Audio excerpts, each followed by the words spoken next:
Hello, this is Brian Foster. I'm coming to you a little bit early this Sunday, some scheduling conflicts. And today we're talking about, again, evolution in two worlds. And this is part 2, chapter 1 and chapter 2, the nourishment of Discarnates and the language of Discarnates. And this is a wonderful book.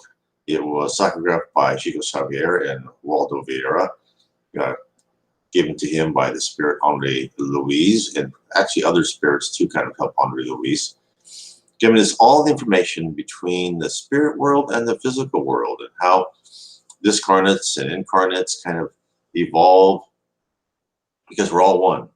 We start out as discarnates, we start in the spirit world, we come to the physical world to learn, to do our lessons just for a short time. Seems like a long time for us, I am sure. And then we learn, and then we go back into the discarnates, and we, hopefully, if we do well, we end up in one of the levels of heaven. We work with our mentor to come back again. So, again, let's start with chapter 1 of part 2, the nourishment of discarnates. How does the nourishment of discarnate spirits occur? Bearing in mind the importance of respiration for sustaining the spiritual body, let us recall arterialization in the physical body, where the interchange of gases is securely effected through the alveoli, in which the gases are carried from the external to the inner environment and vice versa, fulfilling the assimilation and dissimilation of various chemicals activities in the organic field. The oxygen that reaches the tissues, combined with certain other elements, result in carbon dioxide and water, along with the production of energy for maintaining the somatic fields. In the area of cellular respiration, human science encounters questions that can only be solved by the automatic interference of the spiritual body in the functions of the physical body, because the consequent phenomenon are gradiated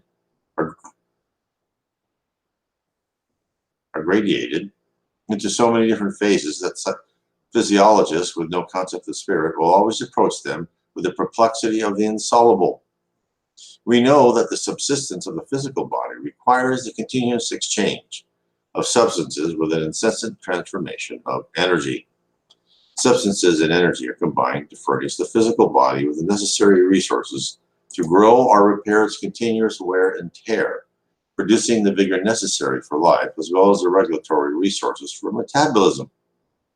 Ordinary food for the physical body first entails digestion, through which non-diffusible colloidal elements are changed into diffusible crystalloid elements, further changing complex matter into simple matter that can be absorbed, followed by the circulation of nutrients capable of being used by the tissues, whether immediately or later, with the residues destined to natural expulsion.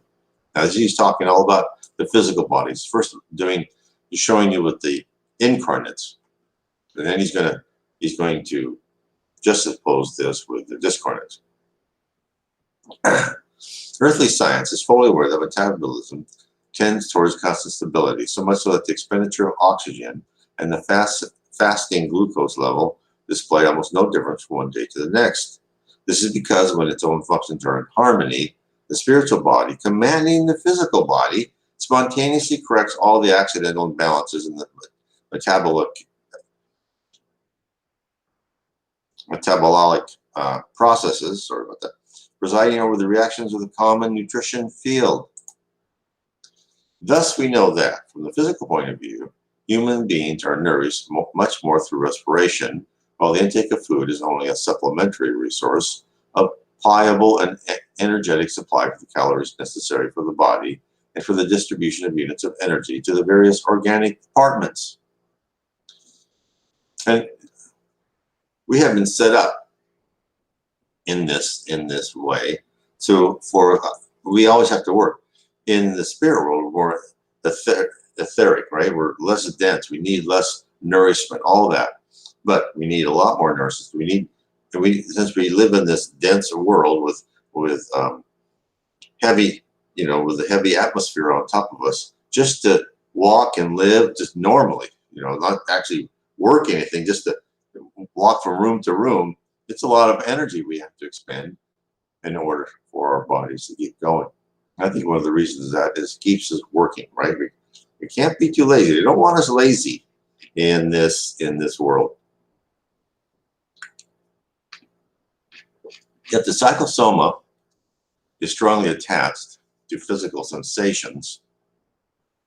When the physical element is abandoned at discarnation, the disturbing need to continue to be yoked to the familiar biological world will assail the spirit. If it does not overcome this with its own effort of self-readjustment, it provokes the phenomenon of psychical symbiosis, which leads it to coexist temporarily in the vital aura of those incarnates with whom it is attuned. Or in some cases, it even causes an outright obsession process. In most cases, discarnates going through such a crisis are taken by the agents of divine goodness, the centers of re-education on the spirit plane. So, you're saying that when you're an incarnate and you become a discarnate, it's very strange because you still think you're hungry, you still think you have all your old needs, and it's not really true. So therefore they take him, and they take him to centers of re-education in the spirit plane, where they will receive nourishment, similar to that on the earth, although it is fluidic, in adequate portions until they can adapt to the sustenance systems of the higher sphere, in whose circles the intake of substances is less frequent and much lighter, depending on the soul's evolution.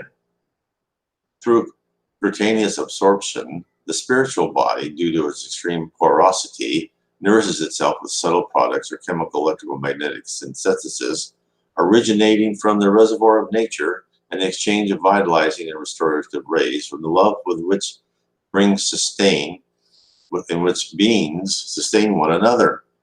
On account of the magnetic projections exchanged amongst those who love one another, this psychical nourishment process is much more important than a nutritionist on the earth can imagine, for it gives origin to the ideal organic and mental euphoria of the being. This is why all individuals must give and receive love in order to maintain their overall equilibrium. Nevertheless, it is capable of utilizing only cutaneous absorption to renew its energetic strength. The spiritual body, with some measure of specific substance or simply without it, relies on the process of assimilation and disassimilation of the resources that are peculiar to it. It cannot dispense with the process of expelling waste through the skin or normal excretory systems.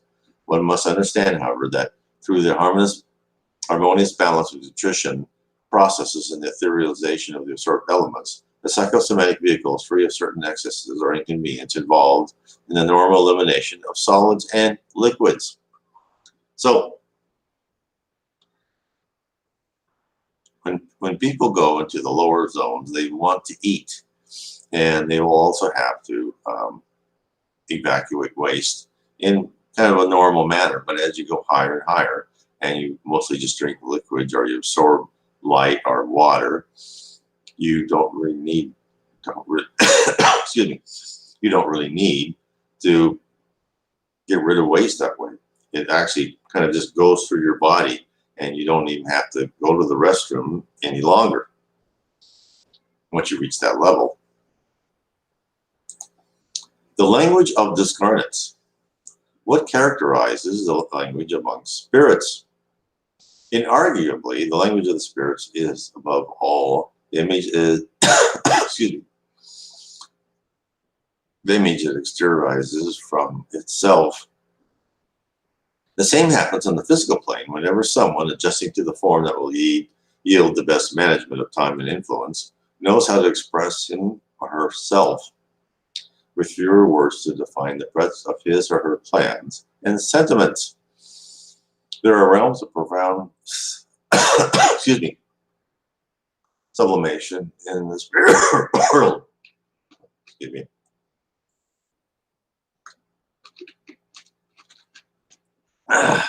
For the discarnates with much inner wealth due to their learning and moral standing, can use their own thoughts to create living pictures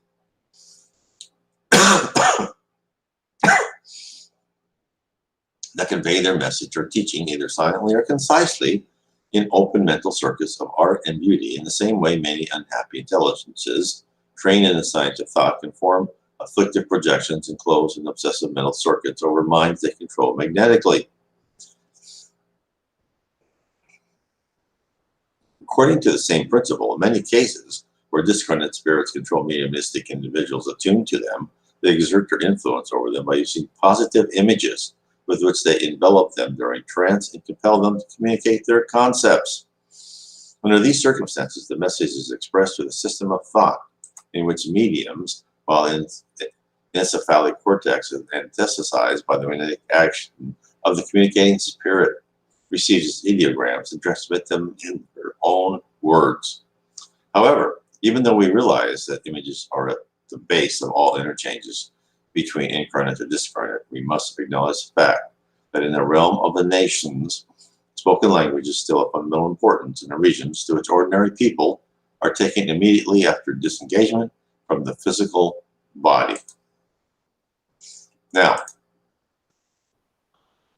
pretty short 2 chapters. Excuse me. Sorry about that cough. So,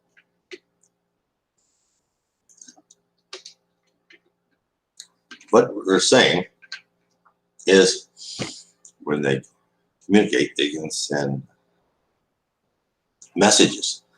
And we've been told by the Reverend Chico Owen, spirits have talked to him, that there's like several ways that spirits communicate and talk to each other. One is, of course, language, and that's the lower spirits. They're not really used to that thought transfer yet. And then there is mind to mind, where they'll just put thoughts into your mind. And then there's images. And when an image goes out, what they say is that like a little flame or a little sword, the light comes out of your mouth and sends that images to whoever your target reception is. And what happens is they send images and thoughts. So people, it's very safe, right? It's a good way of making sure the communication is correct. They give it both ways. They'll send an image like, let's meet by this boulder, and they'll send an image by the boulder, right? So very, very efficient. Okay, I think this is a short one today, and I just wanted to thank everyone for being part, and we'll carry on later on another day. Thank you so much.